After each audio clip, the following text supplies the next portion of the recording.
बांके बिहारी मंदिर से कई बार बांके बिहारी जी की मूर्ति गायब हो चुकी है। ऐसा क्यों होता है, आइए जानते हैं। हरे कृष्णा। एक बार राजस्थान की राजकुमारी जो कि अपने माता पिता से आज्ञा लेकर बांके बिहारी जी के दर्शनों के लिए वृंदावन आती है और कई दिन हो जाते हैं बांके बिहारी जी के दर्शन करती है। सुबह शाम दोनों समय करती है और राजकुमारी का यहाँ ऐसा मन लग जाता है जैसे मानो अब राजकुमारी को किसी चीज़ की इच्छा ही नहीं है। बांके बिहारी जी को घंटों घंटों तक निहारती रहती थी। अब काफ़ी समय हो जाता है तो राजकुमारी के माता पिता को चिंता सताने लग जाती है कि क्या बात है, राजकुमारी घर क्यों नहीं आ रही है। अब जब राजकुमारी के माता पिता को पता लगता है कि राजकुमारी वापस महल आना ही नहीं चाहती, तो अब राजा और रानी स्वयं जाकर अपनी राजकुमारी को लेकर आते हैं। जब राजकुमारी को लेकर चलते हैं तो राजकुमारी का रो रो कर बुरा हाल था, इतना ज़्यादा बुरा हाल था कि वह वहाँ से जाना ही नहीं चाहती थी, लेकिन जाना पड़ता है। तो बताते हैं जब राजकुमारी वृंदावन से चलती है तो बांके बिहारी जी की मूर्ति मंदिर से गायब हो जाती है और बांके बिहारी जी राजकुमारी को इतना दुखी देखकर उनके प्रेम में वशीभूत होकर राजकुमारी के साथ साथ चल पड़ते हैं।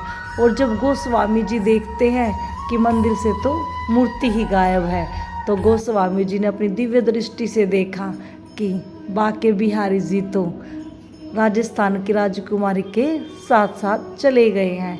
तो फिर मंदिर के गोस्वामी जी राजकुमारी का पीछा करते हैं और कहते हैं कि बांके बिहारी आप कृपा करके मंदिर वापस चलिए, क्योंकि कितनी संख्या में भक्तजन आपके दर्शनों के लिए आते हैं।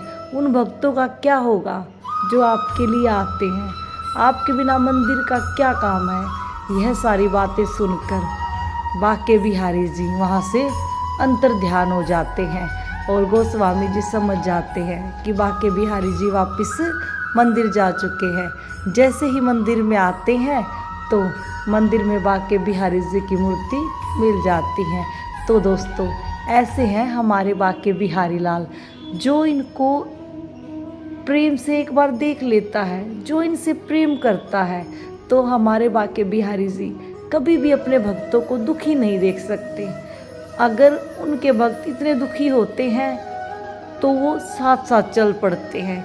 तभी तो बांके बिहारी मंदिर में बार बार पर्दा किया जाता है, ताकि किसी को भी बांके बिहारी जी की छवि ज़्यादा देर तक दिखने के लिए ना मिले, उनसे ज़्यादा प्रेम ना हो और बांके बिहारी जी भी किसी भक्त पर ध्यान ना दे पाए। क्योंकि जब बांके बिहारी किसी दुखी भक्त पर ध्यान दे लेते हैं तो वो उनके साथ साथ चल पड़ते हैं। सोचो, अगर बांके बिहारी किसी एक भक्त के साथ चले जाएंगे तो और उन भक्तों का क्या होगा जो बांके बिहारी जी के लिए तड़पते हुए बांके बिहारी मंदिर में जाते हैं। तो दोस्तों, इसलिए बांके बिहारी मंदिर में बार बार पर्दा किया जाता है, ताकि भक्त और भगवान का ज़्यादा देर तक मिलन ना हो सके। क्योंकि हमारे बांके बिहारी लाल तो प्रेम में एक सेकंड में अपने भक्त के होकर उनके साथ साथ चल देते हैं।